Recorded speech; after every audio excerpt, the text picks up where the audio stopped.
So today's thought is जिनने भी fees नहीं भरी है वो अपनी फीस भरे। हाँ, हमारे स्कूल में जिन भी बच्चों की फीस नहीं भरी होती थी उनकी सामूहिक बेइज्जती होती थी। और उससे भी ज्यादा दर्द की बात यह है कि वो जो बच्चा थॉट पढ़ रहा है उसने भी फीस नहीं भरी है। स्कूल वालों ने इंटेंशनली उसको वो थॉट दिया था ताकि उसकी अंतरात्मा भी बेइज्जत फील करे। उस दिन हम सब बच्चों को असेंबली में 2 घंटे तक खड़ा रखा था क्योंकि हमारी प्रिंसिपल मैडम ने दिन रात मेहनत करके कोई सा तो नारी शक्ति का अवार्ड खरीद लिया था। लास्ट 2 पेटी बोल रहे हैं लोग। बाप रे, 2 किसको बोलते हैं आपको पता भी है? 2 में तो नहीं। हाँ, लेकिन मैडम आप मानोगे नहीं, आपके पहले जितने लोग आए उनको मैंने 4 पेटी से कम में दिया नहीं है। चलो उठा लो इसको। अरे उसको नहीं, लाश को।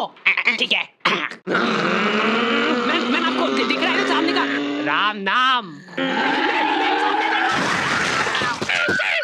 उस दिन हमारे स्कूल में अवार्ड के सेलिब्रेशन के लिए अलग तैयारियां चल रही थी। तो और मतलब पढ़ाई लिखाई कैसी चल रही है अपने फिर? हैं, कुछ हेल्प वगैरह लगेगी क्या? अरे मैम का स्केच। हाँ, हाडी को बोला तो था। मैं स्कूल में स्केचेस का धंधा करता था, 100 रुपए प्रति स्केच, और लड़कियों का फ्री में। मैंने एक बार चमेली का स्केच बनाया था। उसने बनाने का बोला नहीं था, मैं खुद से बना के ले गया था। वो देख के वो एकदम इम्प्रेस हो गई और उसने जाके अपने बंदे को दिखा दिया, ये देखो हाडी ने बनाया। कितना अच्छा बनाया यार, हूबहू लग रही हूँ मैं एकदम। उसका बंदा राजेश और उसके साथ 2-4 लौंडे लपाड़े और। बहुत स्केच बनाना आ रहा है देखो आजकल, हमारा भी बना दे कभी। अरे भाई पर हुआ क्या? मैं रोते हुए एक ही चीज सोच रहा था कि ऐसा क्या गलत कर दिया यार मैंने। सिर्फ आई लव यू चमेली तो लिखा था मैंने।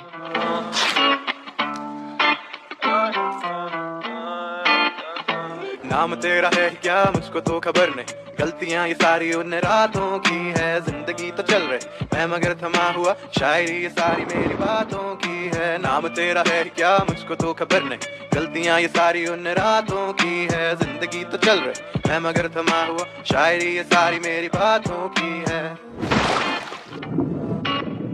ये क्या बना के लाए हो? मिट्टू लग रहा है एकदम। निकलो।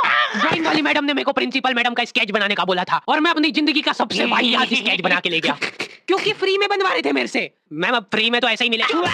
असेंबली ग्राउंड में सारे कैदियों को हाइट वाइज खड़ा कराया जाता था और जो भी बच्चा प्रेयर के बीच में आंखें खोलता था या हिलाडुली करता था, पसीना पोंछ रहा था वो बेचारा। प्रेयर खत्म होने के बाद हमारे आसपास लाशें पड़ी होती थी। असेंबली से क्लास तक का फासला बहुत कठिन होता था कुछ बच्चों के लिए। ओए रोक इधर, तेल क्यों निकाला? सर वो मेरे घर पे जो कोई भी तेल लगा के नहीं आता था उसको घसीट के काल कोठरी में फेंक देते थे लोग और वहीं पे 25 लीटर वाली सोयाबीन तेल की केन उसके ऊपर ढोल देते थे। सर मैं कल डाल के। बेचारे बच्चे फिर भी जैसे तैसे अपने क्लासरूम तक पहुंच रहे हैं और वहाँ पे टीचर के आते पता ही नहीं है। उनकी अलग मीटिंगें चल रही है ऑफिस में। अच्छा चलो बताओ कि अपन इन बच्चों को और किस तरीके से लूट सकते हैं। मेरे पास एक आइडिया है। देखो अपन क्या है कि एक प्रोजेक्टर लगवाते हैं एक ही क्लास में। कैदियों को क्लास में कोई संभालने वाला नहीं होता है तो ये अपने जंगली पने पे उतर ही आते हैं। मैं कह रहा हूँ लोहे की स्केल से बेंचें रगड़ रहे हैं, मिस्त्री फेल हो जाए इनके सामने, ऐसा फिनिशिंग वाला काम करते थे। लेकिन इनके जंगली पने यहीं पे खत्म नहीं हो रहे। 2 लौंडे उठे और उन्होंने उनकी बेंच उठा के खिड़की से बाहर फेंक दी। अब उनको देख के बाकी बच्चे भी क्लास का सारा सामान उठा के खिड़की से बाहर फेंक रहे। और क्यों कर रहे हैं ये सब वो इनको खुद को नहीं पता है। मैम शायद बाहर छोड़ो, इधर ध्यान दो ना आप। तो अपन ये जो प्रोजेक्टर लगवाएंगे इसको अपन नाम देंगे स्मार्ट क्लास और उसकी अपन लेंगे अलग से फीस। ठीक है, पर कभी किसी बच्चे ने नहीं दी तो? अरे भूषण जी, फीस पेरेंट्स देते हैं, बच्चे नहीं।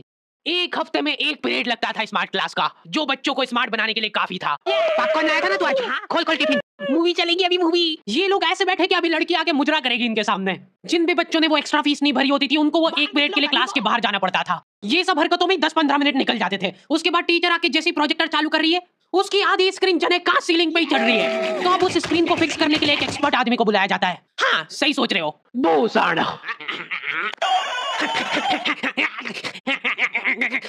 जो बेंच पे चढ़ के उस स्क्रीन को सेट करता है। यस। और जैसे ही प्रोजेक्टर चालू होता था पीरियड ओवर हो जाता था और जो गरीब बच्चे बाहर खड़े थे उनमें से गलती से एक ने क्लासरूम में झांक लिया। क्या देखा तूने? है क्या देखा? मैम कुछ नहीं, बस एक लाइट जलती हुई दिख रही थी मेरे को। 10 रुपए लगेंगे तूने जो 1 सेकंड देखा है उसके। ये सुविधा के कारण हमारे स्कूल के बच्चे इतना स्मार्ट बन गए थे ना, एक बार एक बच्चे को गुस्सा आया तो वो प्रोजेक्टर की डिस्प्ले केबल उखाड़ के ले गया घर। और अफसोस उस दिन के बाद कोई भी बच्चा स्मार्ट नहीं बन पाया। मैम जल्दी चलो, ऊपर एक केस हो गया। हमारे स्कूल में आए दिन कुछ न कुछ केस होते रहते थे, लेकिन ये केस थोड़ा पेचीदा था। हमारी क्लास के किसी बच्चे ने लव लेटर लिखा था चमेली को और वो लग गया टीचर के हाथ। तो ये अब केस बन चुका है पूरे स्कूल का। सारे टीचर लोग अपने काम धाम छोड़ के उस मुजरिम को पकड़ने में लग गए। जो टीचर लीव लेके छुट्टी मनाने गए थे वो आधे रास्ते से पलट के आ गए थे। ये बेटा सही से बता दो किसने लिखा है। अब ये 10-15 टीचर लोग आपस में डिस्कशन कर रहे हैं। सर आपने लिखा है तो बता दो, अपन बात दबा देंगे। फिर इन्होंने एक और एक्सपर्ट टीचर को बुलाया। बेटा सुन लो, मैं शकल देख के बता देती हूँ एक बार में कि कौन है मुजरिम। तुम बाहर जाओ। हाँ, तुम भी बाहर जाओ। तुम भी। क्लास में सिर्फ 4 लड़के बचे, जिनमें से एक मैं हूँ। बाकी सभी बच्चे इसके शक के दायरे में थे। उन सभी बच्चों को काल कोठरी में ले जाके टॉर्चर किया जा रहा था।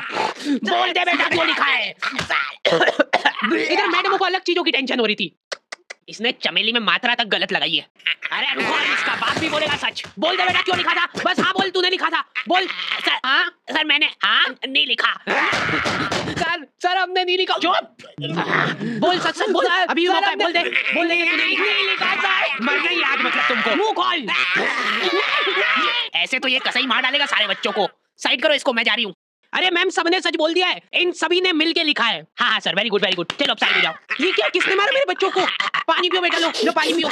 लेकिन उसके पहले मेरे को बताओ कि तुम में से किसी ने लिखा है या नहीं। इधर इनकी क्लास में अलग इन्वेस्टिगेशन चल रही थी। बेटा देखो, अगर तुमको आपस में भी किसी पे शक हो तो तुम लोग बता सकते हो खुल के, किसी से डरने की कोई जरूरत नहीं है। इतने में राजेश उठ के बोल रहा है, मैम मेरे को हार्डी पे शक है। तो पहले क्यों नहीं बताया। उसके बाद ये लोग मेरे को ही पकड़ के ले गए। अभी देखो मेरी शक्ल पता है, थोड़ी सी ऐसी भोली टाइप है, तो मेरे को बचपन से ही उस चीज का एडवांटेज मिला है। जैसे किसी बच्चे से लड़ाई हो गई, सर इसने ही मारा मेरे बच्चे को। नहीं नहीं नहीं, ये नहीं मार सकता यार, इसको जरूर किसी ने फंसाया है। कुछ भी बोलो यार, लेकिन मेरे को नहीं लग रहा यार कि ये हो सकता है मुजरिम। बेटा बेटा सच सच बताओ, तुमको किसने फंसाया है। बेटा देखो, अगर किसी ने तुमको फंसाया है तो उसका नाम बताओ। डरो मत, घबरा मत, सिर्फ नाम बताओ। हाँ बेटा, डरने की बिल्कुल बात नहीं है। राजेश कौन है। सर मैं। बस उसी दिन राजेश मेरे को आखिरी बार दिखा था, लेकिन वो लव लेटर किसने लिखा था वो आज तक रहस्य ही है। तू लगे सामने खड़ी है, लगता जैसे अपने आप से लगे, खुली किताब जैसे। मेरी प्यारी चमेली।